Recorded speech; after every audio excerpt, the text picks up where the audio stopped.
Tudo bem, doutor? Tudo bem, graças a Deus. Estou aqui tentando me ajeitar, que eu cheguei em cima do laço. Confesso que eu me atrasei, sei lá, por alguns 3 minutos e estou jogando aqui nas 11 para Fique em tentar, paz. para tentar me ajeitar aqui, me enquadrar. Eu acho que vocês estão conseguindo me ver direitinho. Tá meio escuro, não? Estamos conseguindo ver. E olha que eu não sou muito boa das vistas, não, então tá tudo certo. Beleza. Desde já, obrigada por ter aceitado meu convite. Obrigada por estar aqui. Eu falo que é gerando valor, sabe? Gerando valor gratuito. É de uma responsabilidade enorme fazer isso aqui nas redes sociais. E você não me conhece pessoalmente, ainda assim aceitou o nosso convite de estar aqui Imagina. e compartilhar todo o seu conhecimento, que eu já tinha falado antes de você entrar, que eu super aprendi com você através das redes sociais, que minhas decisões foram moldadas pelas suas lives, pelo conteúdo que você já compartilha. E eu acho que é por isso ter feito tanta diferença na minha vida, que hoje eu fico muito feliz de ter você aqui para compartilhar com a gente sobre esse assunto. Obrigada, Eu- viu? Imagina. Eu que agradeço aí as palavras de carinho. É sempre muito bom ter esse contato pessoal e ouvir essas histórias, porque na live a gente fala para todo mundo, né? Nos posts a gente fala para todo mundo, nos stories. Então, quando a gente ouve essas histórias de pessoas, né, da vida das pessoas acontecendo de uma maneira diferente, eu fico realmente profundamente emocionado, né? Um afago na alma diante de notícias tristes que nós recebemos recentemente e que dói no coração. Se eu Que dói. pudesse dizer de alguma forma, eu cheguei em casa extremamente abalado com as coisas que eu tenho visto e ouvido em relação a esse caso, não só pelo caso que aconteceu em si, mas se houver ainda alguma coisa que possa ser feita, é rezar por essas almas. A que se foi, talvez esteja muito melhor do que todos nós agora. Ai daqueles que Eu tô escandalizarem, grávida, então esse caso mexeu comigo assim de forma absurda, sabe? Eu ai ainda daqueles que compartilhei com. escandalizarem alguns desses pequeninos. Ai daqueles. Ai, eu falei com meu esposo hoje sobre isso, né? Eu falei, ai, eu acredito que eu não tenho. Eu tô gerando minha primeira filha, né? Agora. E aí eu falei com ele, eu falei, meu Deus, como gerar uma criança muda também muito assim da nossa sensibilidade em relação a tudo isso, sabe? Mas mexeu comigo. E eu acredito que é por causa disso que a gente tem que falar ainda mais hoje sobre esse Temos, assunto. temos, Olha só, temos sim. vamos começar para ficar assim. Existem muitas dúvidas sobre tudo, mas vamos começar assim. Vamos falar sobre quais métodos, eu acho que nem anticoncepcionais, né? Contraceptivos nunca devem ser usados e por quê? Pode ser? Pode, pode. Enfim, assim, nós temos uma gama muito grande, né, de métodos contraceptivos hoje sendo oferecidos para as mulheres, para todos os gostos, para todas as possibilidades, para todos as, as necessidades, por assim dizer. Todos eles tentando ser de alguma forma mais agradáveis, né? Do ponto de vista de gerarem menos efeitos colaterais, menos efeitos indesejáveis, porque afinal de contas, né, alguma coisa não vai funcionar quando você administra de fato hormônios exógenos no corpo de uma mulher que está funcionando perfeitamente até então, né? Para quem não me conhece, eu sou ginecologista obstetra e eu não consigo, como estudioso dessa área, entender como ah, nós olhamos para um corpo saudável e administramos uma medicação ali que transforma todo o funcionamento do corpo que estava normal, né? Nós fazemos um juramento enquanto médicos, e por isso que eu quero que vocês entendam qual é o sentido dessa minha luta, né? Nós fazemos um juramento enquanto médicos de primeiro não fazer mal. Primeiro não fazer mal. Isso significa não interferir naquilo que está bom, né? Então, quando eu olho para um corpo saudável de uma mulher que menstrua porque ovula, que tem variações de humor porque tem um ciclo menstrual que funciona, né? Não estou falando aqui de doenças, não estou falando aqui de sangramentos excessivos, não estou falando de endometriose, não estou falando de uma síndrome pré-menstrual, doença, né? Mas estou falando de uma mulher normal que de uma hora para outra, na história da sociedade, começou a não entender mais que aquilo que ela vive cotidianamente do seu ciclo é normal. E que ela precisa de algo artificial para se tornar normal. É dentro desse pensamento que para mim não faz nenhum sentido, né, que pensar em métodos hormonais que visam estabelecer um normal por ceifar aquilo que está funcionando e estabelecer uma condição de anormalidade mais tolerada. É por isso que, para mim, os métodos hormonais não fazem nenhum sentido nessas circunstâncias. São métodos hormonais dos mais variados, né?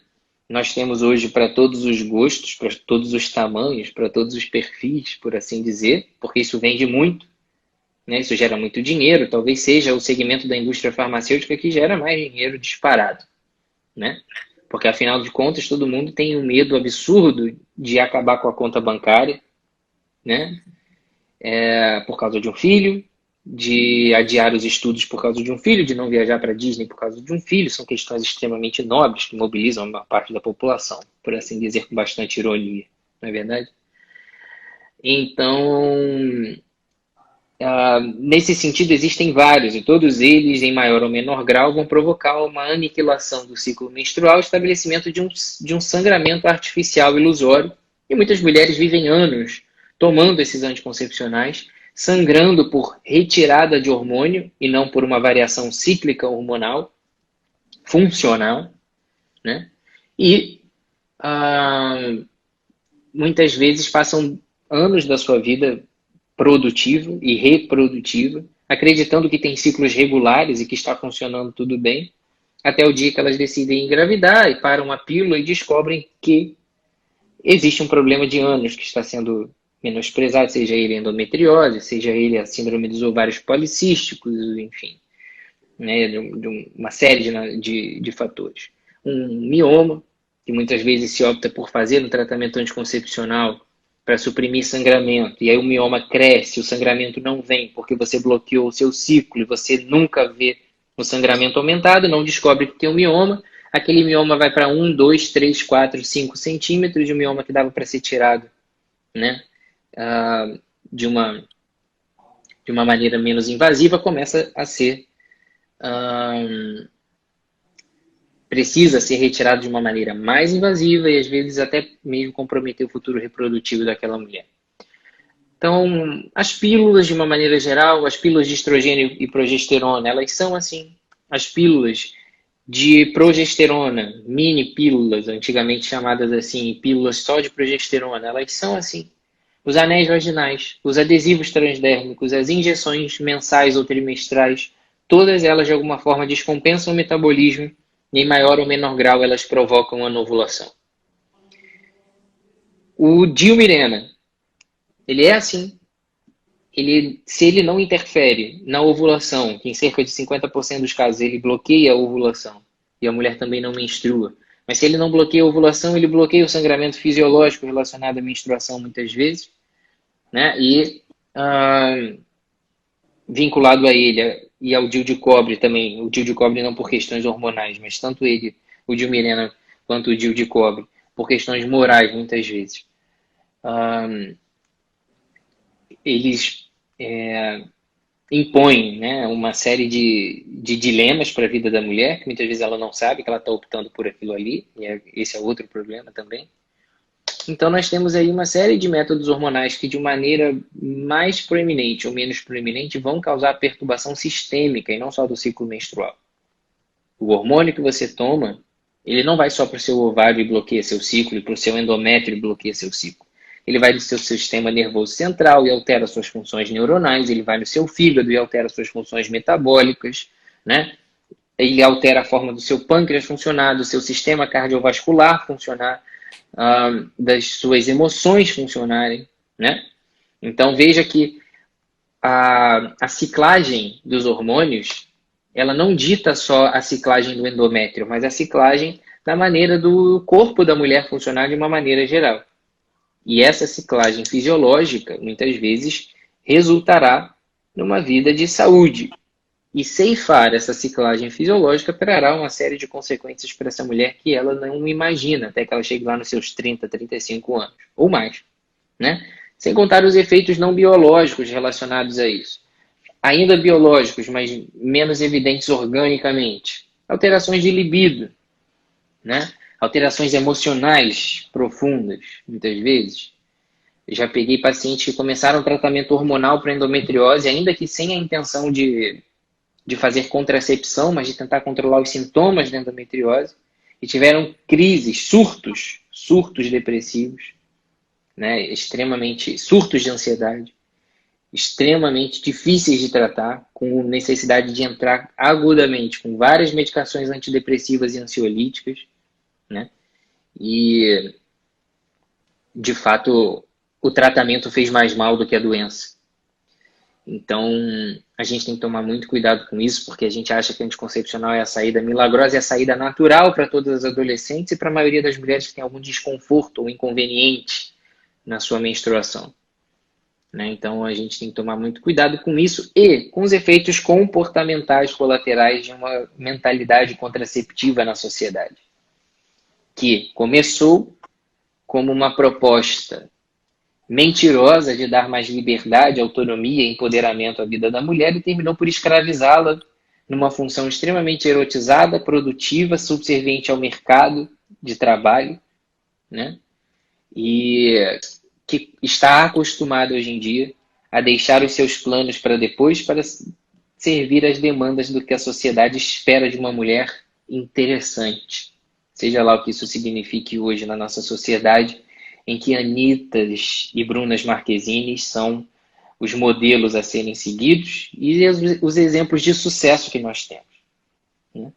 Então, existe uma... Tem algum método, já entrando em polêmicas, que seja abortivo? Já que a gente está falando dos quais nunca usar. Sim. Algum método a gente pode considerar assim, esse método é abortivo? Sim, do ponto de vista, para a gente começar essa conversa de uma maneira muito tranquila, muito lúcida, porque nós estamos hoje vivendo uma circunstância de discursos extremamente polarizados e agressivos, né? E até um conselho que eu dou para as pessoas que tentam se embrenhar por esse tipo de discussão é que simplesmente não gastem sua energia com isso, mas que se dediquem a procurar por meios próprios alguém que esteja disposto a lhes orientar com caridade e com a verdade. Em tempos de palavras de ordem, de ofensas e de troca, né, de ofensas por redes sociais, né, e de uma revolta seletiva com determinadas coisas, a gente não tem que perder muito tempo discutindo com essas pessoas que relativizam a vida ou o aborto, né? Existe, eu não sei, André, e eu falo muito sempre francamente sobre isso, eu sou católico, eu não sei qual é a sua religião. Você tem religião? Eu sou evangélica, mas eu sou cristã, assim, não. De forma geral, eu falo que nós acreditamos... Nós falamos uma mesma língua. Bandeira. Nós falamos uma mesma língua. Nós queremos as mesmas coisas, né? E eu falo isso sempre muito francamente, porque eu não tenho nenhum pudor em falar isso, porque quando eu vou defender as minhas posições científicas, elas são todas à luz da minha fé. E eu tenho muita pena de quem não vê a ciência pela luz da fé, porque a fé jamais excluiu a necessidade de explicar as coisas ou de entender, mas deu um significado humano a todas elas, para que não se fizesse mau uso da ciência. Pelo contrário, que ela pudesse engrandecer ao máximo a experiência humana. E o resultado do distanciamento da fé do campo da ciência é o que nós estamos vendo hoje, a barbárie, né? É a matança. E eu não tenho nenhum pudor de falar que nós entraremos numa discussão eterna com as pessoas sobre os métodos anticoncepcionais que são abortivos ou não, porque existe uma questão mais profunda que deveria ser tratada sempre quando nós falamos desse tema, que é o que é a vida, quando ela começa, quando ela termina. Se nós relativizamos a vida e o direito à vida, toda essa mentalidade contraceptiva passa a fazer sentido.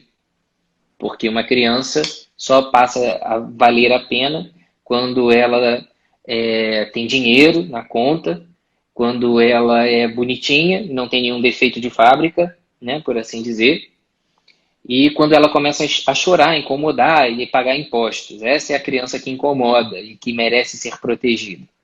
Aquela criança que ainda tem a forma de um ovo, de um zigoto, de um bichinho diferente, ela não merece ser considerada vida, ela pode ser relativizada para que a gente possa desprezá-la no momento de conveniência. Os mais fracos sempre pagarão quando a sociedade se tornar cruel e insensível. São os idosos, os deficientes, né?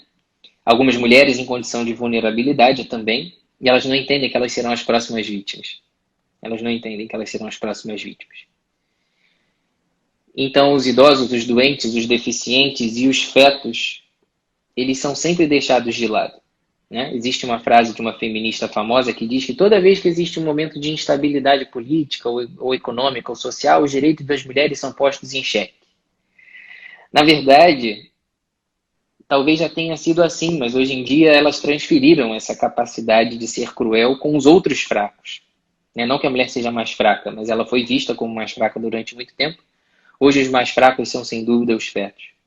E eles refletem uma sociedade cruel que relativizou a vida para cada vez mais se preencher daquilo que lhe convém, daquilo que lhe é interessante, daquilo que lhe é útil. Né? E já diria Roger Scruton que o útil será descartado em algum momento. Né? O belo é o que tem o poder de persistir. E aí a gente se depara com essa sociedade em que a vida que não rende não vale a pena. Né? Então, se um casal está se planejando para ter filhos daqui a 2 anos e poder montar uma boa e gorda conta bancária, e esse filho vem antes, é melhor a gente descartar esse bebê no lixo para não atrapalhar esses planos perfeitos de ter uma vida tranquila, numa mansão, com as contas em dia, né? Pagando as melhores escolas, as melhores viagens e comprando roupa de marca. E é por isso que a vida do embrião não vale a pena, muitas vezes. E é por isso que a gente pode usar qualquer método que for para que esse embrião não vingue. Né? E, ainda assim, nos valermos de algum procedimento que termine com a vida desse embrião ou desse feto, ainda que em estágios mais avançados, se esse grau de inconveniência for muito forte, a ponto de comprometer o futuro da mãe ou daquela família ou da sociedade de uma maneira geral, como se sociedade tivesse algum valor diante do valor de uma pessoa. Né? E quando a gente não entende, não concorda em relação a isso, a gente jamais vai concordar sobre o fato de alguns anticoncepcionais serem abortivos. Tá?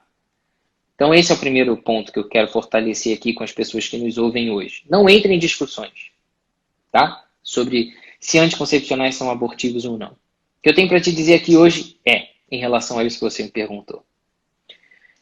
A vida começa na fecundação, ponto. E São Maximiliano Maria Kolbe dizia, nós há pouco celebramos o seu dia, ele foi um homem que ele não tem qualquer prestígio na sociedade científica. Sabe por quê?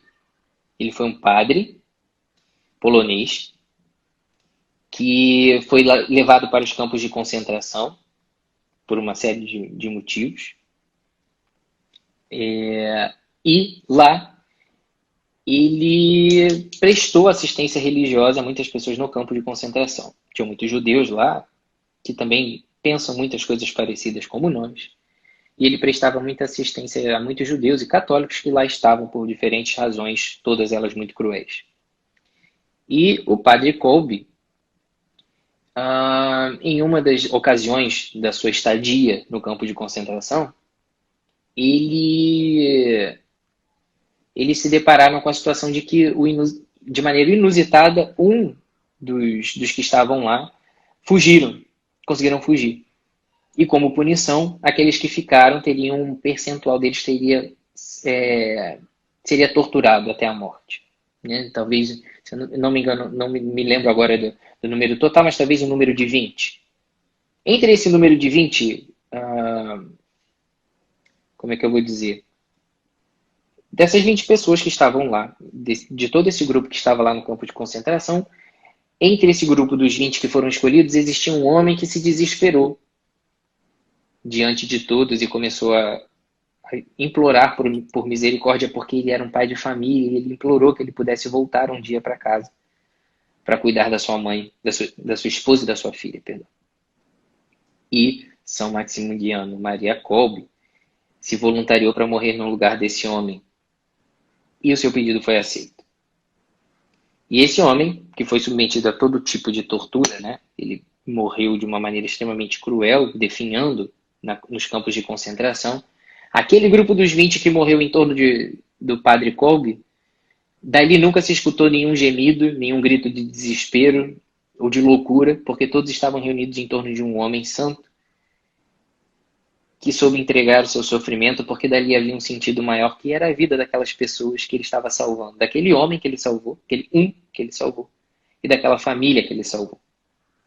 Esse homem conseguiu escapar dos campos de concentração e ele estava presente na cerimônia que João Paulo II canonizou, São Maximiliano Maria Kolbe.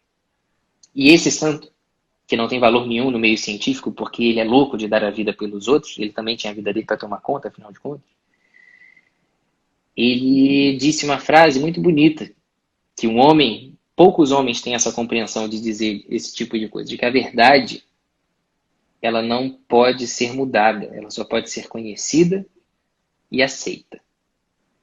E essa é uma verdade. A vida começa na fecundação, do campo biológico. A outra verdade que só precisa ser aceita é que Deus existe. A outra verdade que só precisa ser aceita é que a vida já existe no sobrenatural, no fora da nossa compreensão, antes mesmo que ela possa ser palpada na nossa mão. Essas 3 verdades, ou 4 verdades, eu não sei quantas eu enumerei aqui, que elas aparecem de maneiras diferentes nas diferentes crenças, ainda que não sejam propriamente cristãs, mas todas elas concordam, cientificamente ou não, de que a vida começa muito antes disso, até da existência de um ovo. Mas partindo da premissa de que a vida começa na fecundação e que esse ovo pequeno, microscópico, invisível, inválido, ele já tem a mesma carga genética e o mesmo potencial de vida que eu e você, se ele for colocado no ambiente certo, assim como eu e você, no ambiente certo, temos um constante potencial de vida.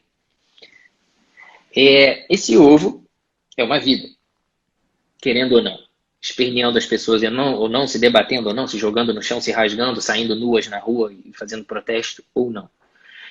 E quando a gente fala de anticoncepcionais, eles têm alguns efeitos. Alguns deles promovem a chamada anovulação.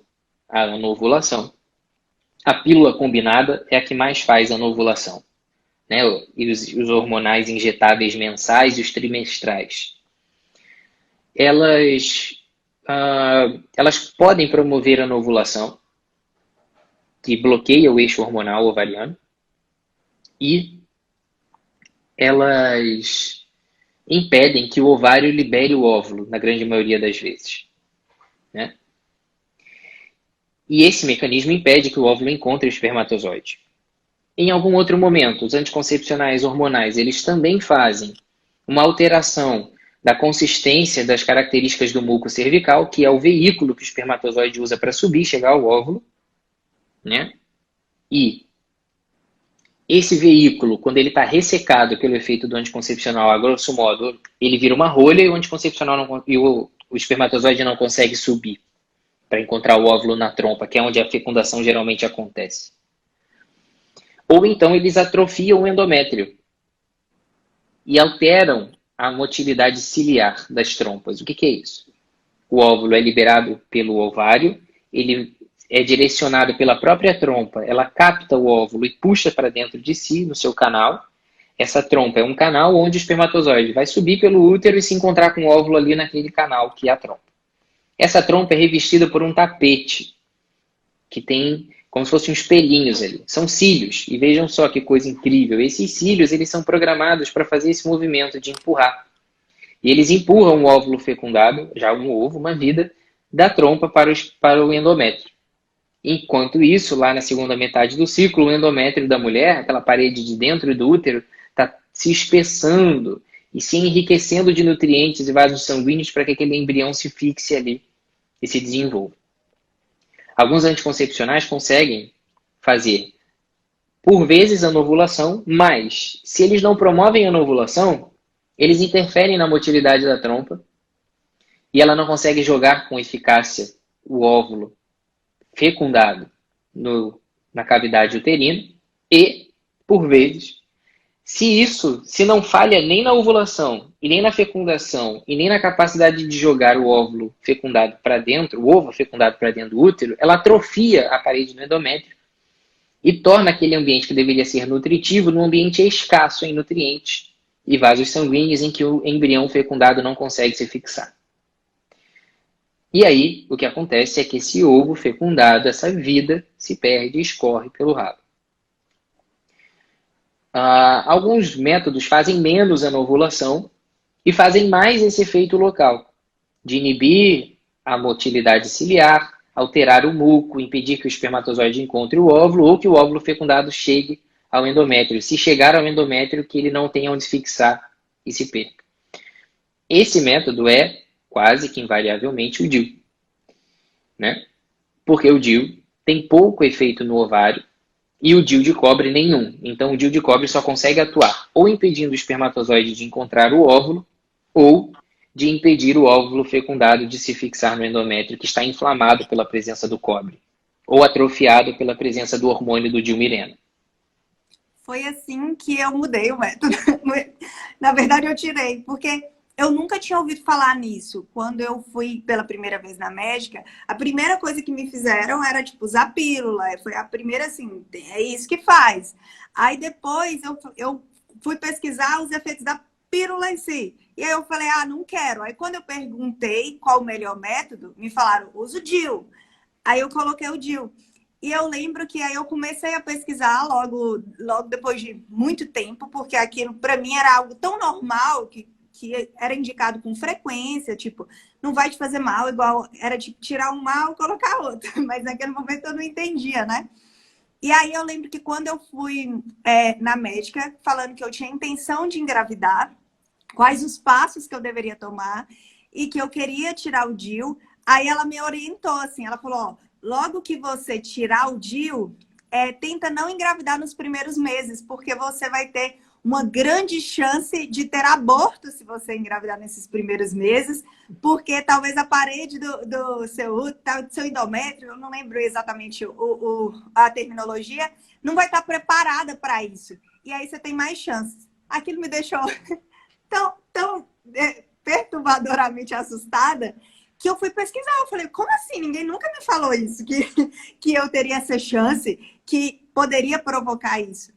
E foi assim que eu comecei a pesquisar mais e entendi, porque até durante muito tempo eu nunca entendi como algumas pessoas falavam que era abortivo, né? E aí quando eu entendi isso, eu falei, meu Deus, é totalmente... E aquilo me incomodou profundamente. Foi um dos motivos de eu querer fazer a live, porque eu falei que a falta de conhecimento faz com que a gente muitas vezes cometa erros irreversíveis, sabe? E aquilo, eu falei, meu Deus, eu não quero guardar essa informação só para mim, porque foi por ignorância da minha parte também, de não ter pesquisado mais, de não ter me orientado melhor, de ter confiado exatamente naquilo que eu ouvi, sem ter me orientado melhor, assim, por conta própria. Sim. Então, fica aí, ó, fatos reais para vocês. Com certeza. Eu conversei há pouco tempo com uma amiga também, uma querida amiga que até se mudou do Rio de Janeiro agora, também passou por esse mesmo período de transição, de ter que fazer essas escolhas sem essas ferramentas na mão, né? E aí, nesse caminho, né, muitas vezes eu sou criticado porque, você está relativizando a coisa, como se já não estivesse sendo relativizada antes, você sabe que isso não é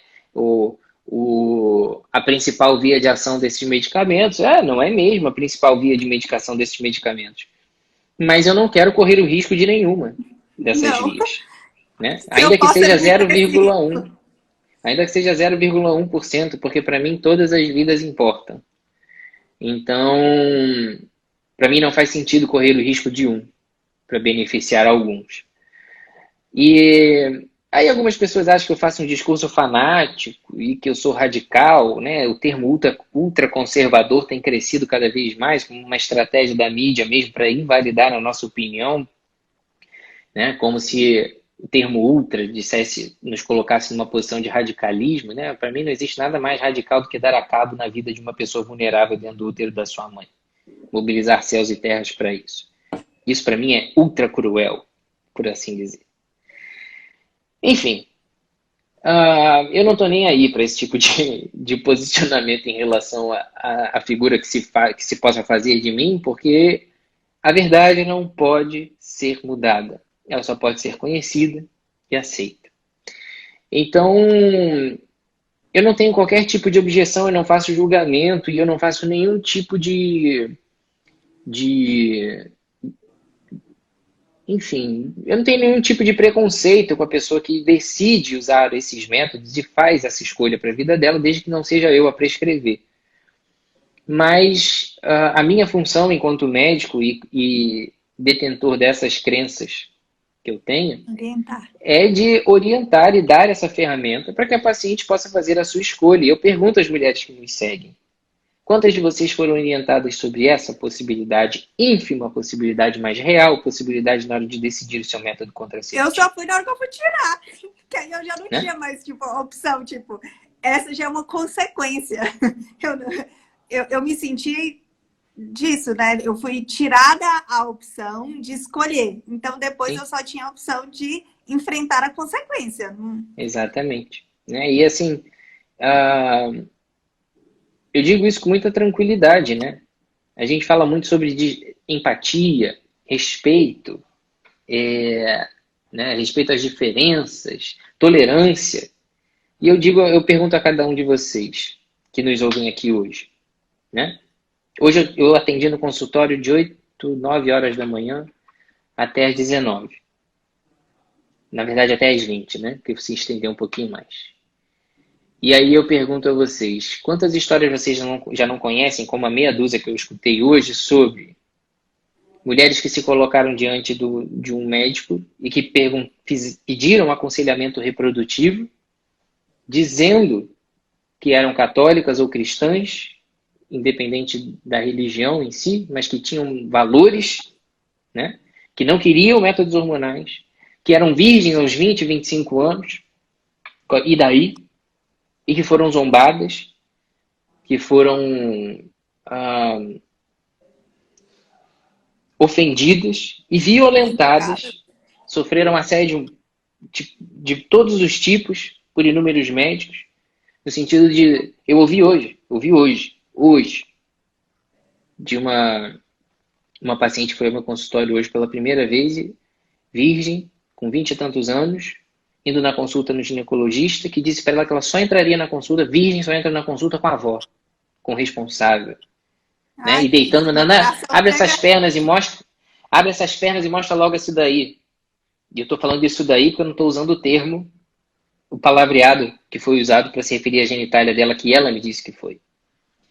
E falando para mim hoje com vergonha, de algo que aconteceu 10 anos atrás e que ainda lhe causa um grande impacto emocional. Então, o que nós estamos vivendo hoje é uma empatia seletiva, uma tolerância seletiva, um respeito seletivo. Porque se o médico, quando senta naquela mesa, ele entende que dali do outro lado dele existe uma pessoa que tem um valor e que ele tem que pensar no valor dela para que ela tome as decisões dela e tenha a autonomia dela, ela tem que saber disso, sim.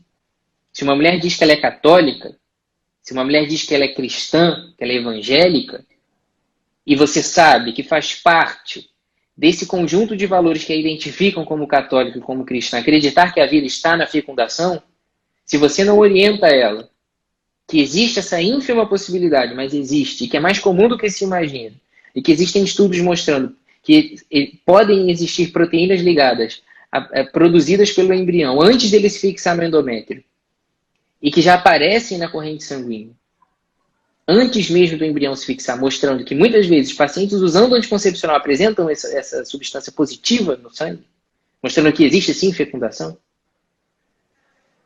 A gente precisa munir a paciente dessa informação para que ela tenha a sua verdadeira autonomia de escolha. Ah, não, eu quero usar DIU, isso não me importa. Tá bom, meu amigo. Pode procurar outro médico, eu não faço. Ah, não, realmente isso importa para mim, eu não sabia disso e eu quero fazer o método natural. Então vamos lá, vamos te dar o apoio. Não é você é maluca, você é burra, você é ignorante, esse tipo de fé que você tem não faz nenhum sentido, você é doente, né? Não Até faz nenhum porque você não sentido o foi que você lá está para me questionar a falando. sua fé, né? Você não Eu foi sou lá buscando católico, eu orientação sou da fé. católica, eu fui batizado. Isso aí que você está falando é outra coisa. Isso aí não é fé, isso aí não é religião, né? Isso aí não é, isso não é normal.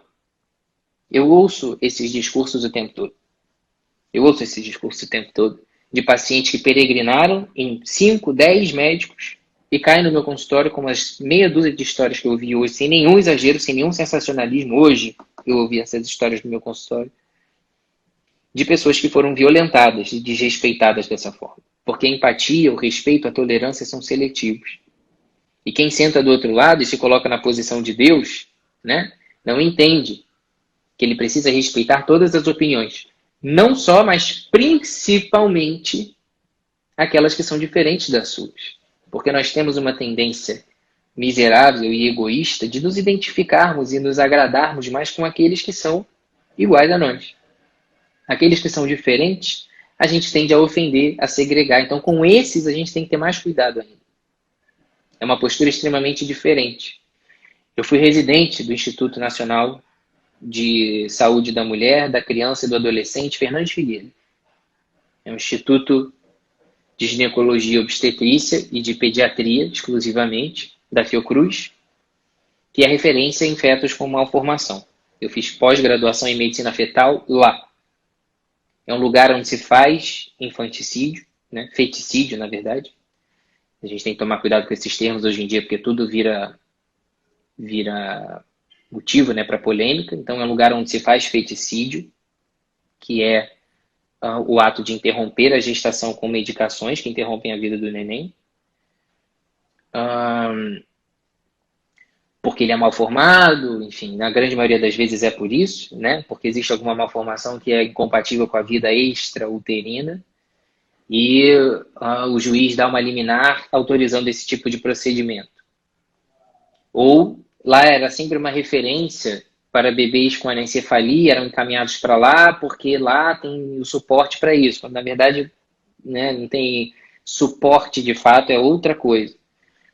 E muitas dessas gestações eram interrompidas, muitos desses abortamentos eram induzidos lá. Eu nunca pus a mão em um misoprostol para fazer isso, mas eu nunca deixei de atender nenhuma dessas pacientes. Nunca pus a mão em uma seringa de medicação para fazer feticídio. E nem por isso eu deixei de concluir a minha pós-graduação lá, e nem por isso eu deixei de dar amor e compreensão e de rezar por cada uma dessas mulheres que recorria a essa escolha do auge do desespero de suas vidas, porque se tivessem suporte adequado, não teriam optado por isso, né? E eu vi isso de perto, essa realidade de perto, eu vi o sofrimento dessas mulheres, no olho dessas mulheres, eu vi essas mulheres virando os olhos para aqueles corpos que saíam de dentro das suas barrigas. Eu vi essas mulheres chorando a dor da alma de verem esses fetos mortos saindo das suas barrigas. Eu vi as mulheres virando os olhos para a tela da ultrassonografia mostrando que o coração parou de bater. Eu vi isso. Ninguém me contou. Isso não é boato, isso não é fake news de ultraconservador da rede social. Eu vi. Mas eu nunca ofendi essas mulheres, eu nunca deixei de lhes dar um sorriso, um abraço, uma palavra de apoio, de carinho, de afeto e de ter caridade com todas essas mulheres. Eu duvido e desafio qualquer pessoa que estudou comigo, que trabalhou comigo nesses lugares, a dar um exemplo de um momento em que eu destratei uma dessas mulheres. Jamais. Mas eu vejo as minhas mulheres no meu consultório vivendo uma via sacra de julgamentos e de violências o tempo todo. Dos tolerantes e dos que defendem a luta contra o discurso do ódio, né? Então, não há que se combater isso de nenhuma forma que não pelo profundo conhecimento da verdade e pelo exercício da caridade, né? E as mulheres que nos ouvem aqui hoje e que querem aprender mais sobre isso e entender, não se intimidem, não se deixem intimidar por esse discurso aparentemente majoritário, que não é majoritário, né? Esse discurso de relativização da vida, que faz com que a gente se omita nessa conscientização de que anticoncepcionais podem ser abortivos, podem ser, essa é a maneira mais correta, mais honesta de se referir a eles, podem ser, eles não são necessariamente, mas podem ser. Esse discurso relativista, que valida esses anticoncepcionais, eles não são a maioria. Eles detêm os meios de comunicação, eles encurralaram as pessoas que pensam diferente, mas eles não são a maioria. Tá ouvindo? Mas olha só, eu estava aqui enquanto te ouvia, né? E refletindo sobre isso, né? Que toda opinião diferente, né? Não importa, na verdade, o que a gente quer falar aqui, não importa qual opinião, importa que todo ser humano merece ser respeitado, sabe? E ser respeitado é você poder ir no consultório e poder falar o que você deseja e poder ter as opções esclarecidas sobre aquilo. E se você chegar aí a um lugar em que isso não aconteceu, não acredite que esse é o único lugar que você poderia ter ido, sabe? Existem outros profissionais, existem outras chances. E aprenda a respeitar a sua própria vontade, seus próprios valores, sabe? Porque existem, infelizmente, pessoas que não vão respeitar isso, mas não se permita negociar isso. Então, vá atrás de pessoas que te respeitem, que podendo não ter os mesmos valores que o seu, ainda assim vão querer esclarecer o que é melhor de acordo com aquilo que você acredita. Então, não negocie isso. Eu acredito que essa live é muito para dizer isso, sabe? E conheça seus valores, conheça o que você acredita, conheça isso de forma profunda, sabe? Não tenha medo de ir fundo nisso aí. Doutor, olha só. Muita gente me disse, assim, nas perguntas, que me disseram, falaram assim, né? Me disseram que essa doença ou esse efeito colateral, tipo, eu tenho muito sangramento, eu tenho endometriose, ou eu tenho isso, só poderia ser corrigido através de um meio como esses que a gente acabou de citar. Existe alguma doença, alguma coisa que entraria como exceção, que você fale assim, não existem outros métodos, e aí realmente você, como doutor, prescreveria um anticoncepcional assim, ou um DIU, ou algo assim? Existe alguma coisa que não teria outra opção? Pois é. Esse é um assunto sempre muito polêmico, né? Em que a gente precisa ter uma posição muito contundente, de fato. E eu falo isso com toda tranquilidade, né? O que eu posso começar dizendo aqui, para que eu não seja mal interpretado, é de que na maioria das vezes em que o anticoncepcional é colocado como a única opção, ele não é. Vamos aos casos mais simples e corriqueiros, do dia a dia. Meu ciclo é irregular. Preciso de anticoncepcional? Não. Porque se o seu ciclo é irregular, até um certo limite isso pode ser normal, e depois de um determinado limite, se ele é irregular, é porque tem alguma coisa descompensada que você precisa tratar e não esconder com anticoncepcional. Tenho cistos no ovário, preciso tratar com anticoncepcional? Anticoncepcional não trata cisto. O cisto que aparece e que some depois que você tomou anticoncepcional é porque acabou aquele ciclo que gerou aquele cisto funcional que apareceu ali. E se aquele cisto não sumir, ele merece ser investigado, não porque ele não sumiu com anticoncepcional, mas porque ele não sumiu de qualquer forma, né? Eu tenho muita espinha, eu preciso usar o anticoncepcional para regular. Talvez aqui eu nem tenha muito o que dizer, porque para mim soa como um verdadeiro absurdo, né? Você tratar espinhas silenciando todo o seu ciclo e todo o seu potencial de fertilidade e de fisiologia feminina com um hormônio, né? Sim, as mulheres têm espinhas relacionadas a uma descompensação do metabolismo, né? do seu perfil hormonal, de alguma forma, mas a etiologia das espinhas, a causa das espinhas, ela é multifatorial, ela não é só hormonal. Então, ela pode ser tratada por uma série de maneiras que você pode e deve procurar um endocrinologista, um nutricionista, um dermatologista e um ginecologista para tratar em conjunto. Mas você não precisa matar uma formiga com um tiro de canhão. Então, você não precisa tratar a espinha com anticoncepcional. Existem várias alternativas de medicamentos e modificações de estilo de vida, de dieta, que vão te ajudar com isso. Meu sangramento é muito intenso. Eu preciso do anticoncepcional.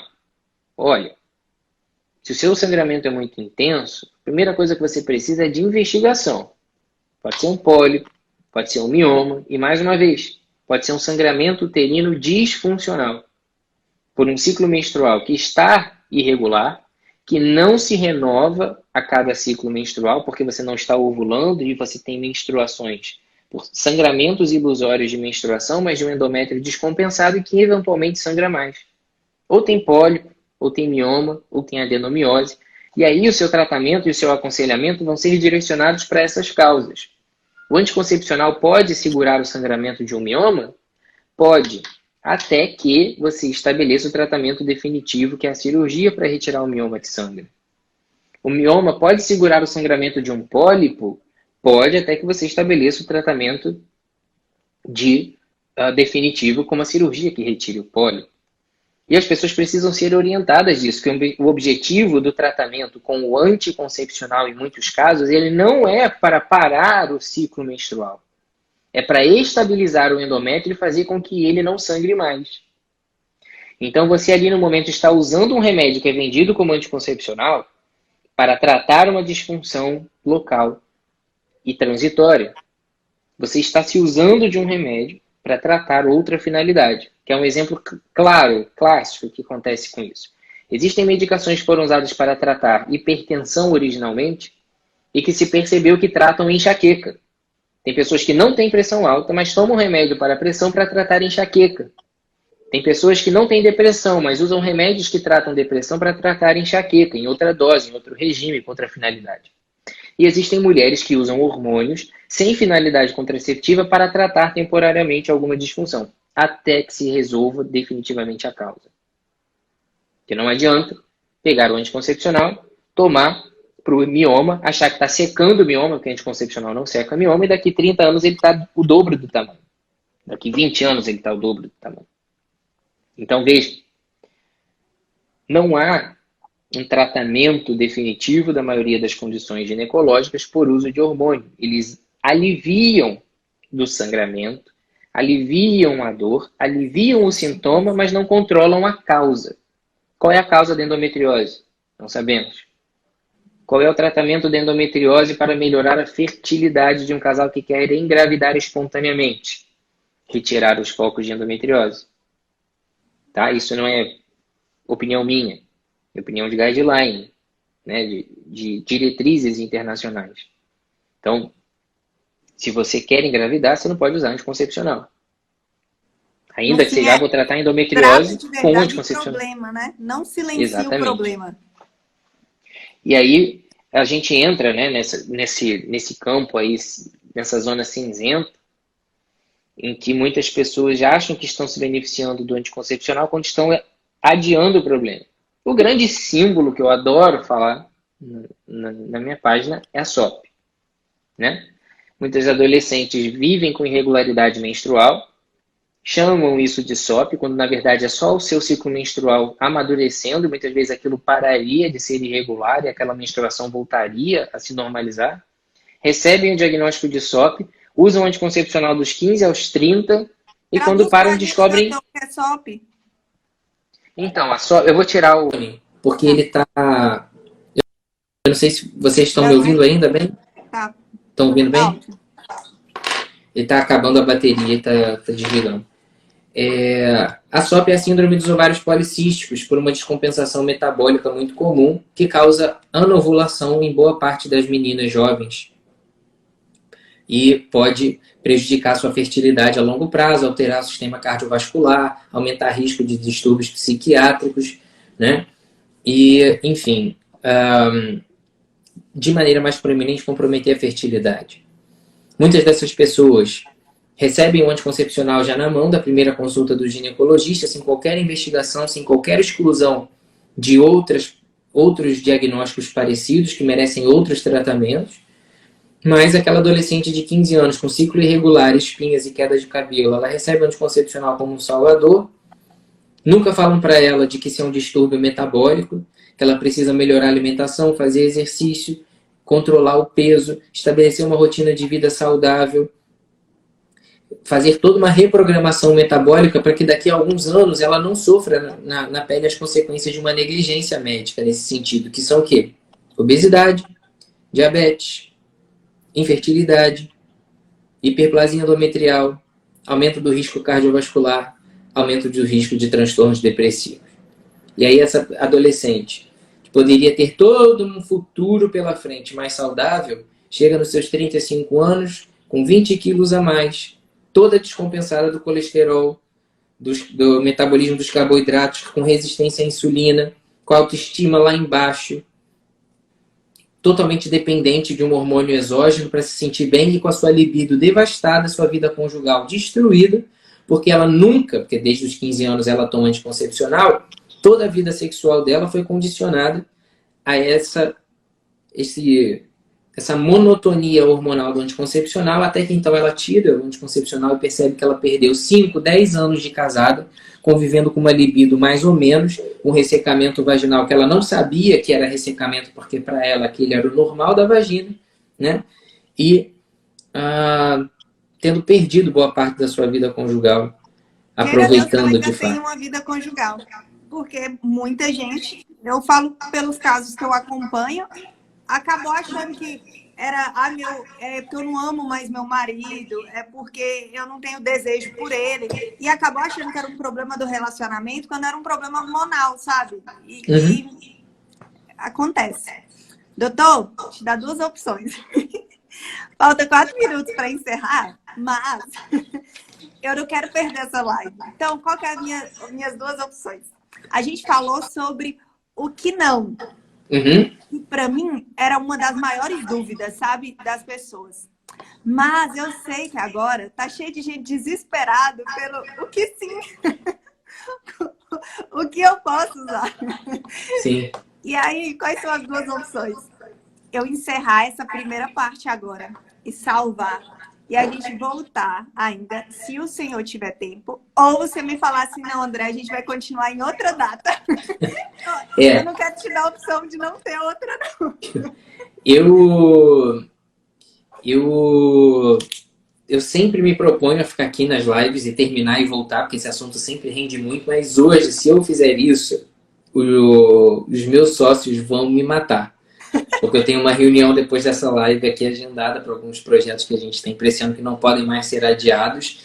Mas eu me comprometo a voltar mais uma vez para a segunda parte dessa live com todo o carinho do mundo para poder responder a todas essas questões e nos debruçarmos mais sobre o que pode agora. Porque não adianta falar o que não pode, não fornecer um caminho, né? Uma esperança para essas pessoas que é possível, né? Então me comprometo a voltar aqui até aí a semana que vem. A gente arruma aí uma data e já divulga para a galera, para que ninguém fique desamparado nessas possibilidades.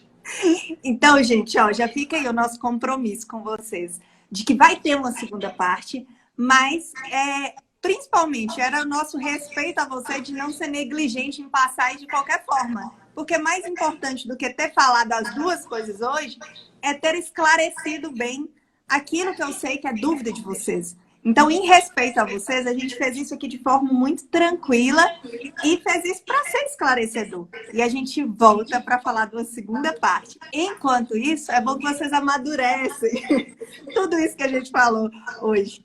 E, doutor, obrigada. Obrigada pela sua ousadia, pela sua coragem, pelo seu compromisso com seus valores, por compartilhar seu conhecimento conosco e por tanta informação de valor e qualidade. Que Deus possa te abençoar de forma abundante e que Ele te ajude a continuar cumprindo seu propósito. Porque eu acredito que mais do que profissão, é propósito, é missão. E isso que importa. Com certeza. Obrigada. Eu que agradeço pela oportunidade e eu reproduzo aqui as palavras de São Paulo. Ai de mim. Então, esse é o meu compromisso, né? Essa é nem me atrevo a me comparar a São Paulo, só de usar as suas frases, né? É o meu compromisso, é a minha obrigação evangelizar. Se eu não puder usar a minha profissão para fazer isso, então ela teria sido em vão. Então, é o mínimo que eu tenho que fazer e eu só tenho a te agradecer poder estar aqui mais uma vez fazendo isso. Até mais, boa noite, até breve. Até breve. Tchau, tchau. Tchau, tchau.